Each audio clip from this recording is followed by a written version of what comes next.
রোজার উদ্দেশ্য না। রোজার উদ্দেশ্য কি, সিয়াম পালনের উদ্দেশ্য কি, এটা আল্লাহ তাআলা স্পষ্ট এই আয়াতের পেছনে বলেছেন যে লাআল্লাকুম তাত্তাকুন, যাতে করে তোমরা আল্লাহ সচেতন হতে পারো, আল্লাহ ভীতি তোমাদের মধ্যে গ্রো করে, গড কনসাসনেস, আল্লাহ কনসাসনেস, আল্লাহ সচেতনতা যেন বাড়ে, দ্য সেন্স অফ অ্যাকাউন্টেবিলিটি, আল্লাহর সুপ্রিম কোর্টের কাঠগড়া এই দুনিয়াতে আমি যাই করলাম তার সবকিছু যে পাই টু পাই হিসাব দিতে হবে, এই sense, to enhance the sense that whatever we do Allah is watching me. আপনি যাই করেন কেউ দেখে না, কিন্তু দেখে কে? শুরুতেই তো জিজ্ঞেস করেছিলাম যে কেউ যেটা দেখে না সেটা দেখেন কে? কেউ যেটা শোনে না সেটা শোনেন কে? এর নাম হচ্ছে লাআল্লাকুম তাত্তাকুন, যাতে করে তোমরা আল্লাহ সচেতন হতে পারো, আল্লাহ ভীরু হতে পারো। দুনিয়ার কেউ দেখে না, কিন্তু আল্লাহ দেখে। এটাই রোজার মূল শিক্ষা। আমার প্রিয় ভাইরা, আপনি লুকিয়ে লুকিয়ে ঘরের ভেতরে অন্যায় করেছেন, পাপ করেছেন, আপনার বাবা দেখে নাই, মা দেখে নাই, স্ত্রী দেখে নাই, কিন্তু দেখেছে কে? আল্লাহর চোখ ফাঁকি দেয়া যায়? আচ্ছা, বুঝে থাকলে বলেন তো, সিসি ক্যামেরার চোখ ফাঁকি দেয়া যায় কি যায় না? পুলিশের চোখ, র্যাবের চোখ, বিমানবন্দরে কাস্টমস অফিসারের চোখ, কিন্তু আমার আল্লাহর চোখ? সবাই বলেন, আল্লাহর চোখ ফাঁকি দেয়া যায়? এই সেন্সটা নিয়ে আসা নিজের মধ্যে, আমি whatever I do Allah is watching me, যাই করি আল্লাহ দেখে। লাআল্লাকুম তাত্তাকুন। রমাদানের রোজা, ইফতারি, সিয়াম, ইবাদত সব কিছুর মধ্য দিয়ে আপনাকে খেয়াল করতে হবে যে লাআল্লাকুম তাত্তাকুন এই স্ট্যান্ডার্ড এটা অ্যাচিভ হচ্ছে কিনা আমাদের, যাতে করে তোমরা মুত্তাকি হতে পারো, আল্লাহ ভীরু হতে পারো। তাকওয়া, এটা হচ্ছে the essence of Islam. What is তাকওয়া? তাকওয়া মানে কি? তাকওয়ার সংজ্ঞা অনেকে অনেক ভাবে দিয়েছেন। আমি সরাসরি সাহাবাদের কাছ থেকে একটা সংজ্ঞা আপনাদের শোনাচ্ছি। ওমরে ফারুক রাদিয়াল্লাহু তাআলা আনহু উবাই ইবনে কাব রাদিয়াল্লাহু তাআলা আনহুকে জিজ্ঞেস করেছিলেন, ইয়া উবাই মা হুয়া তাকওয়া, হে উবাই তাকওয়া কি? তাকওয়া কাকে বলে? উবাই ইবনে কাব তিনি প্রশ্নের উত্তর না দিয়ে উনিও আবার প্রশ্ন ছুড়লেন। তিনি বললেন, ইয়া আমিরাল মুমিনিন আমা সালাকতা তরিকান যা শাউক, আপনি কি কাঁটাযুক্ত রাস্তা দিয়ে মরুভূমিতে কখনো হেঁটেছেন? যে রাস্তার চারদিকে ক্যাকটাস, গুলমলতা আর কাঁটা, হেঁটেছেন? ওমরে ফারুক বললেন, নাম হেঁটেছি। বালা, হেঁটেছি। কাইফা আমিলতা, কিভাবে হেঁটেছেন?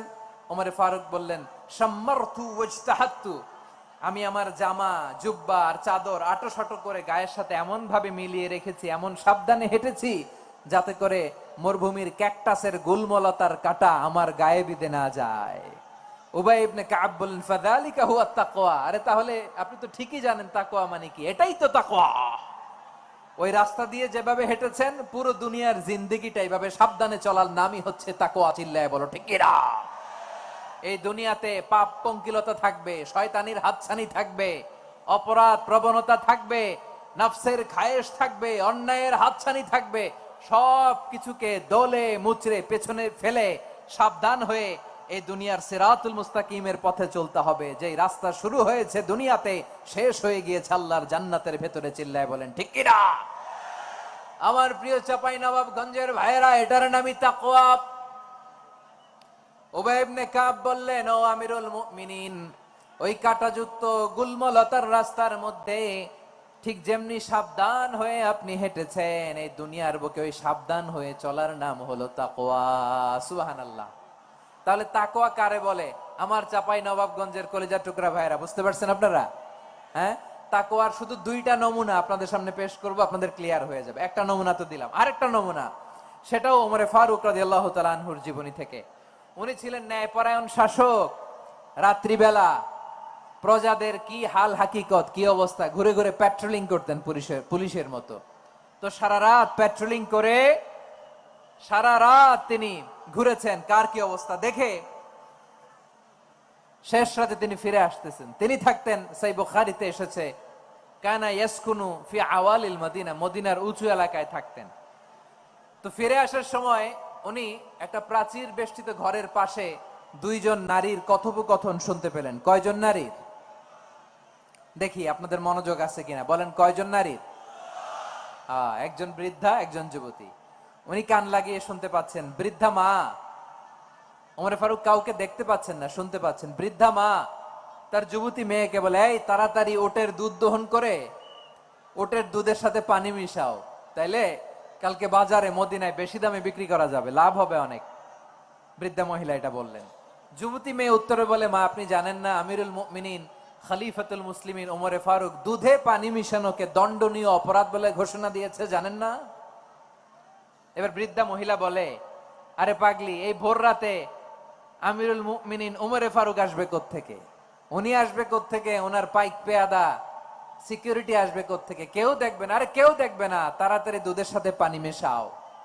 এই কথা যখন মা বলেছে, যুবতী মেয়েটা চমৎকার একটা উত্তর দিয়েছে। তিনি বলেছিলেন, ইয়া উম্মি, ও আমার মা, লাউলা রাআ উমর লা রাআ রব্বু উমর। ও আমার প্রিয়তমা মা, আপনি ঠিকই বলেছেন, গভীর রাতে ওটের দুধে পানি মিশালে ওমর দেখবে না, কিন্তু মা খেয়াল রাখবেন, ওমর যদি নাও দেখে, ওমরের রব কিন্তু দেখে। চিল্লায় বলেন ঠিক কিনা? দিস ইজ কল্ড তাকওয়া। লাউলা রাআ উমরু লা রাআ রব্বু উমর। ওমর দেখে না, কিন্তু ওমরের রব দেখে। চিল্লায় বলেন ঠিক কিনা? এজন্য রব্বুল আলামিন বলেন,